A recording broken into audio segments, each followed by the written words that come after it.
It is all over at MSG. Game 1 of the Eastern Conference semifinals goes to the 8th seed Miami Heat with a 7-point win over the New York Knicks at MSG. Jimmy Butler with 25 points and 11 rebounds, and that was pretty much before he rolled his ankle with about 5 minutes left and played most of the rest of the game on that injured ankle. We'll have to monitor that as we go. Jalen Brunson and R.J. Barrett led the way for the New York Knicks with 25 and 26 points, respectively. And for more on this Heat-Knicks Game 1 of the Eastern Conference semis, won by the Miami Heat, we welcome in former NBA Coach of the Year, Avery Johnson. And, Coach, what did you see from the Miami Heat? Because the Knicks seemed to have it figured out for a while in this game, and then it all turned. What were the Heat able to do to be able to come out with a win here? It's called 3 on the ball. What that means is 3 defenders were consistently committed to Jalen Brunson every time he ran a pick and roll. What that did was force the others on the Knicks team, like the Obi Toppins of the world, the R.J. Barrett, to try to beat the Heat from behind the three-point line. The byproduct of that is in the first half, the Knicks, even though they were in the lead, they only made 3 3-pointers at the half. They made 7 for the game.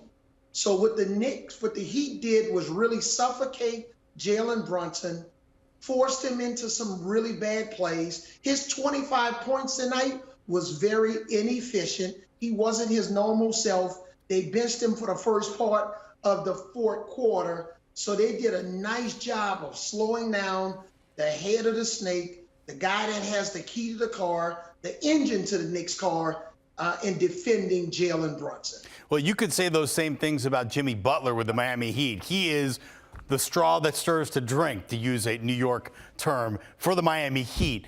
But he did hurt his ankle late in that game, stayed in the game even though he was limping around. Were you surprised to see him stay in the game like this? No, because Jimmy Butler is a warrior. My wife even brought that up before the game. She said he's a bad man.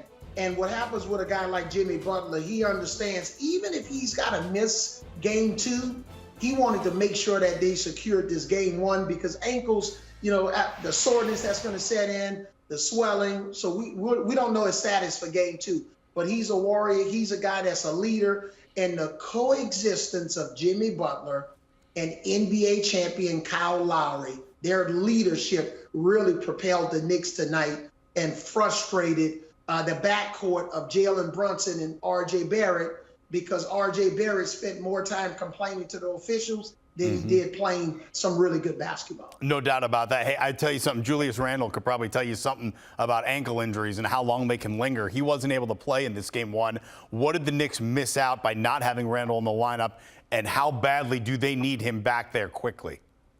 Well, they missed another guy that can get his own shot, guy that can pick and roll, pick and pop, another ball handler to take the ball out of Brunson's hands, especially in transition, and somebody to really slow down Kevin Love. Kevin Love, was effective off the bench. A couple of those outlet passes. I think he had 3 in a row there doing the stretch to his teammates. So another guy that can get his own shot, rebound the basketball, defend, play out of the post, play in the mid-range, and a guy that Tom Thibodeau can move around. So they desperately need him on the court. And what happens is a guy like Obi Toppin, who normally would play 16 minutes, now he has to start and play 30 minutes. And sometimes that's diminishing returns for a guy that's primarily a role player off the bench. Well, I'll tell you something, Coach. If you took those little numbers we put in parentheses in front of each team that displays their seed, you wouldn't know that Miami's an 8 seed right now. In fact, they're the first number 8 seed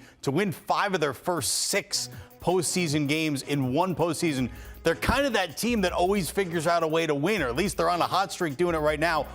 How are they doing this? It's called Jimmy Butler.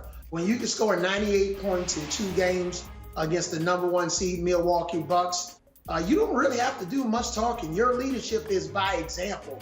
And this guy, he's a bad man right now. He's on top of his game. He obviously through the first round, he was the best player in the playoffs in either conference. And that's with all due respect to a guy like De'Aaron Fox from the Sacramento Kings. So Jimmy Butler's leadership, his tenacity, He's a guy that you want to follow. And right now, if you got Jimmy Butler on your team, you have a chance to legitimately win a championship. I picked Miami to win this game tonight, even though I'm sticking with my pick of the Knicks in 7 games in this series. I think it's going to come down to the last possession in Game 7 in Madison Square Garden.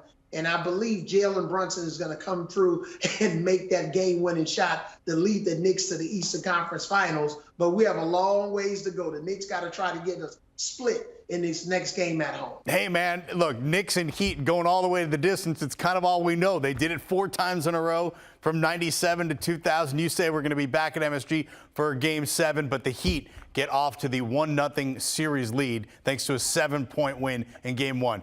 Avery Johnson, Coach, thank you so much. Much appreciated.